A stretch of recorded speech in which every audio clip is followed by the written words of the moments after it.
ভারতে ধর্মীয় সংখ্যালঘু বিশেষ করে মুসলিম সম্প্রদায়ের অধিকার এবং সংবাদপত্রের স্বাধীনতা চরম চাপের মুখে রয়েছে বলে উদ্বেগ প্রকাশ করেছেন ডাচ প্রধানমন্ত্রী রব জেটেন। ডাচ সংবাদপত্র ডি ফোক্সক্র্যান্টের তথ্যমতে ভারতীয় প্রধানমন্ত্রী নরেন্দ্র মোদীর নেদারল্যান্ডস সফরের সময় তিনি মন্তব্য করেন, ভারত এখন একটি সমন্বয়মূলক সমাজ হিসেবে টিকে আছে কিনা তা নিয়ে ইউরোপ জুড়ে উদ্বেগ রয়েছে। এই মানবাধিকার ও গণতান্ত্রিক আইনের শাসনের বিষয়গুলো নিয়মিত ভারত সরকারের কাছে উত্থাপন করা হয় বলেও জানান তিনি।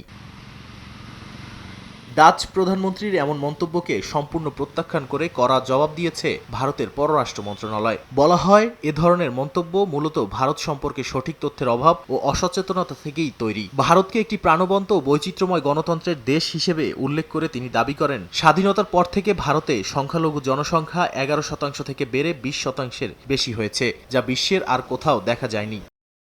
কূটনৈতিক এই বিতর্কের সমান্তরালে বৈশ্বিক মানবাধিকার সংস্থাগুলোর প্রতিবেদনেও ভারতের নাগরিক অধিকার ও গণমাধ্যমের স্বাধীনতা নিয়ে উদ্বেগ প্রকাশ পেয়েছে। রিপোর্টার্স উইদাউট বর্ডার্স RSF এর 2026 সালের বিশ্ব সংবাদপত্রের স্বাধীনতা সূচকে 180টি দেশের মধ্যে ভারত 157তম অবস্থানে নেমে গেছে, যা গত বছরের 151তম অবস্থানের চেয়েও খারাপ। এমনকি সংবাদপত্রের স্বাধীনতার দিক থেকে প্রতিবেশী দেশগুলো বর্তমানে ভারতের চেয়ে ভালো অবস্থানে রয়েছে।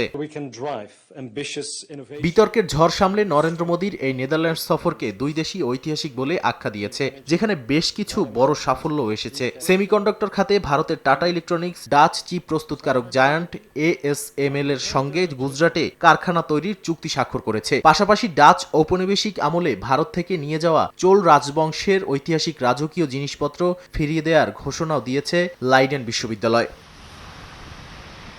বিশ্লেষকরা বলছেন, অধিকার রক্ষা আর মত প্রকাশের স্বাধীনতা নিয়ে ইউরোপীয় উদ্যোগের মুখে ভারত তার বৈচিত্র্য আর সমৃদ্ধির ঢাল ধরলেও ভূরাজনীতি আর বাণিজ্যের টেবিলে দুই দেশের এই ঐতিহাসিক অংশীদারিত্ব শেষ পর্যন্ত কতটা মসৃণ থাকবে সে বিষয়টি উদ্বেগের।